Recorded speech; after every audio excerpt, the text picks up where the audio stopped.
If you come to watch the video, then you want to know the difference between a real and a fake Air Jordan Travis Scott Low Olive. You come to the right video, bruh. I got you. Make sure y'all subscribe to the channel for more content like this. I used to do a lot of real versus fakes.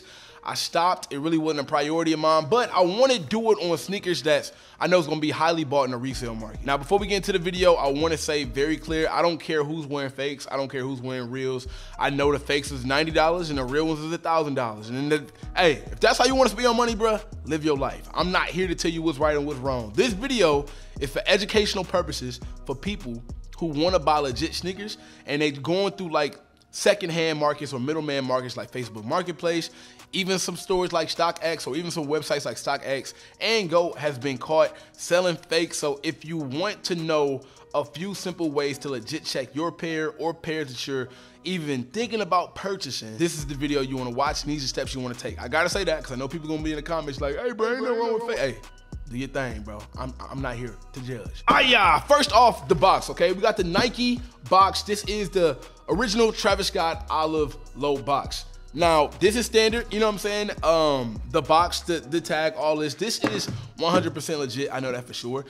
Two things about the video today. The pair that I'll be comparing, the sizes aren't the same. That matters a little bit, but you can still take the same principles and use it. What I mean by that is, this pair is a size 13 in women. This is the personal pair that I got for myself. And this pair right here is a size 8 in women. So the sizing is different, but I'm telling y'all, I do this, I know this. The same methods I use to check to see if the sneaker is real or fake, the same tactics, the same things that I'm gonna be showing you guys can be used on other sneakers. They don't have to be the same size in order for you to see the same flaws. And also, every sneaker, every fake sneaker is not fake in the same exact way every single time. It's different producers, it's different manufacturers, it's different people that's making these sneakers, so the differences might be similar, some of them might be different, but just make sure that you're taking the time to look over these details whenever you're going about it. All right, so I'm gonna hold these side by side, right? And this pair is the size 13 women, this pair is the size 9 women, and I don't know if you guys can already tell some subtle differences, but they're there. And like I said in this video, I'm gonna break them down completely. We're gonna talk about them. We're gonna talk about every single thing. And I just wanna give y'all like a full breakdown of what they look like side by side. So starting off, the first way you would know or you would wanna legit check any sneaker is these days, it's great to have a comparison. Gone are the days you can just look at a shoe, eyeball it and say this is fake, it's real. It's not, man. It's not 2005 where the Jumpman was backwards or it had a chubby stomach. It's like, no. It's $1 million or probably even $1 billion industry of aftermarket sneakers that's being produced. So as you can imagine, they got better over time. When you're going to like a sneaker con or you're going to like places that sell sneakers that don't have legit checkers, or if you want to just double check it yourself, try to have, if your friend got a legit pair, your auntie, your uncle, your brother, try to have that pair on you when you're looking for another pair to be able to compare and contrast. The safest way to go about it. All right, let's check it out. So one of the biggest differences from the fake shoe, right? This pair, the small pair is the fake pair, and the size 13 is the real pair. One of the biggest differences, if you guys can see, is the color in the toe box. So actually the color throughout the entire upper. So as you can see in this pair, it's way darker, right? It's way darker. Look at this, look at it closely. Nothing that you will see like in the naked eye. This pair is way darker, way dark. You see how lighter this is? This is like almost washed compared. This is jet black. I know you can see it. I know the lights is hitting it very well. You can see that this one here is jet black and this one is light. You definitely want to pay attention to the colors. Even like anything like in a slight difference of color is something you want to look into, something you want to look at. Alongside the color being different, another thing you can look at is the material, right? The material on this jet black pair feels almost synthetic. It feels synthetic, man. It feels bad. It actually feels kind of cheap, surprisingly. Even right here on the side pattern, right? You compare that to this. I mean, this one feels way better. Thicker material, feels way more realistic. I mean, it's hard to explain, but the hands, the look, the touch, it doesn't lie, bro. You touch this, you feel the material, you'll definitely be able to see that the quality is way better on this, alongside the different color on the toe box. So we got a toe box, different colors, and the texture is different. Another thing you want to look at, man, always something that I've learned when I legit check sneakers, always check out the Nike Swoosh, because the Nike Swoosh don't lie. A lot of aftermarket stores or a lot of aftermarket sneaker markets, they don't do a good job with the Nike Swoosh. Looking at this by the naked eye, right? I'm gonna put them on top of each other. And looking at this by the naked eye, you would probably think that these look the exact same. This is where you have to look closely, and this is also where you have to do your best job at being subtle and like looking at all the details. All the details. So like I said, I know this sneaker looks pretty much close, but let's take a deeper look at the Nike Swoosh. So this Nike Swoosh here, it starts back here, the backward swoosh, and then it comes all the way up to here. Look how close the end of the Nike Swoosh is to the lace hole with the white lace, right? Look how close it is to this. It's like a half, like, bro, you see how small that gap is there? It's barely even a gap. It's that bad, right? Now, we're gonna compare this to this. Way bigger gap. Gap is way bigger. Now, I know it's a subtle difference. I know it's small, but you can clearly see the gap here is significantly bigger than the gap here. It's damn near not even a gap here at all compared to that gap there. It's a difference. So this is why I also go back and forth and tell people, like, look, if you want to spend $650, I spent $650 on this, right? That's my choice. It's my money. I choose to wear the legit sneaker. It's something that I like. I like to wear the shoes that Nike produced. If you're one of these people that believe that an item is only worth what you're willing to buy, I agree.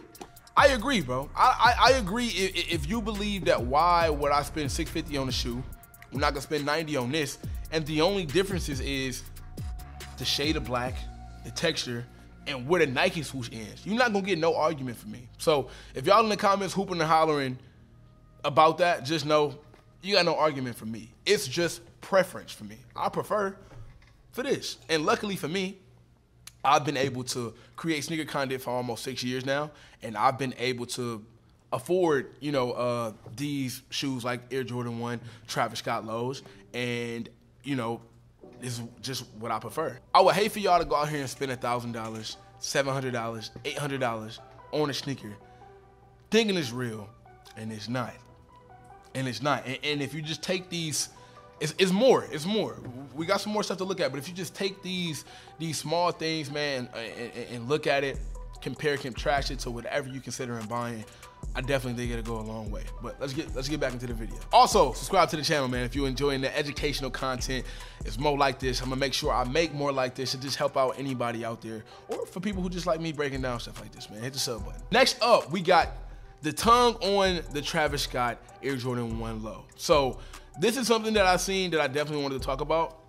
The tongue here, Nike Air on the tongue, and of course, we get the iconic Cactus Jack, right, on the side of the sneaker. Now, something that I definitely want to focus on is the font and the sizing of Cactus Jack on the tongue of this sneaker, right? If we compare that to this,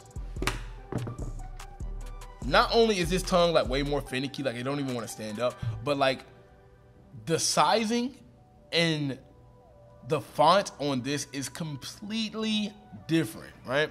Small things, guys, small things. Remember, look how slanted this pair is. Also, what I want y'all to focus on is, look above the Cactus Jack, it got the 3 lines. One here, one in the middle, and then one on the right. Look how close the one on the right is to being centered. And look how far off the one on the right is on this pair. It damn near fell off the hang tag. It's way over here. It's way over here. It's not centered at all. Not centered at all. The font is completely different. The words are crooked. Hell, even the lines above the Cactus Jack is crooked. It's falling off the lace, and then the tongue is a little finicky, but you gotta be careful with that because Air Jordan 1 lows, they don't have the strongest tongue like Air Jordan 1, you know what I'm saying? They're low, so the tongues are a little bit more finicky, cool, but that's another clear giveaway on if the pair is legit or not. I want you to take a good look at the tongues, man. You see the difference, night and day, right? I don't even think I need to, I mean, even look at the color of the patch, right? The real pair here is white. It's a nice white plush look. This pair is damn near like a dingy. It's like a dingy white. It looks like a used hang tag that's on your white tee after you rip it off for the first time. So it's like completely different there as well. I do gotta say they did a good job with the leather. The leather isn't the same on these, but they definitely try to compensate it the best they can. One thing I learned about the reps, man, even though like a Travis Scott like this will have like that defined leather feel, the fake won't have the defined leather feel. Like, I'm not sure what they doing to the leather to make it look like it's genuine, but it's not. It look wrinkled, it look cracked, it look like it's a good, nice leather, but when you put your hands on it, it's rough as shit. So it looked the part, it just don't feel the part. Anybody who owns a pair of Travis Scott Air Jordan 1 lows know a very iconic part of the shoe is on the inside of the inner swoosh, and right in that inner swoosh, I don't know if you can see it. You really can't see it on camera. Yeah, that's kind of tough, but it says Cactus Jack here. Oh, where's that? Yep, right here. It says Cactus Jack going up and down here. You just can't see it because of the glare. You can see it a little bit. Another dead giveaway is with this pair, you can see it a lot better in hand than you can on camera. I don't think it's just picking up well. But on this pair, you can even tell, look how more glossy that is. You see how more glossy that is? Look at this gloss, and the font is completely different. Like, this shit is in bold print. And a real pair is like stenciled. But this pair is stenciled. See that? Way different. Letters are super skinny. It's way less glossy, the real pair. Then a fake pair comes. Way more glossy. You can see that gloss from a mile away. Text is way more bold. Way more bold. You can see that. Like they wrote this with a Sharpie and wrote this with like, nigga, I don't know. Last but not least, another difference that you can definitely notice on the Travis Scott's real versus fake is the Nike Air Wing on the back. Now the wing is definitely a staple to all Jordans, but I mean, come on. I don't even think I need to talk too much about this one. This pair obviously being a real pair. Look at the detail on the bottom of the wing. You see the detail here? The detail is amazing compared to the lack of detail here. Nothing but gaps, right? Nothing but gaps at the bottom. It looks less full. You feel me? This pair here definitely looks less full, a lot more gaps. The Air Jordan, look at the text of the Air Jordan going alongside the wing, man. Unless somebody was drunk when they wrote this compared to this, right?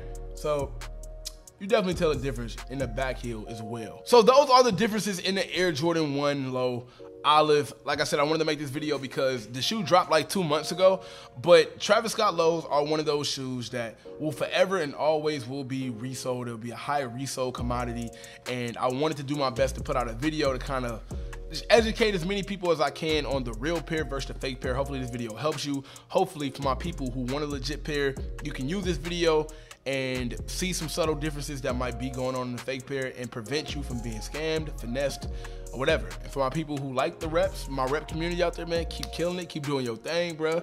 Hey, save y'all money and invest it in whatever the hell y'all want to, because y'all got more than me. Until next time, man, it is your boy Sniper Jones. You know I cannot leave without saying everybody want to be famous, but really putting in that work though. Snipe Squad, I love y'all. Dream big.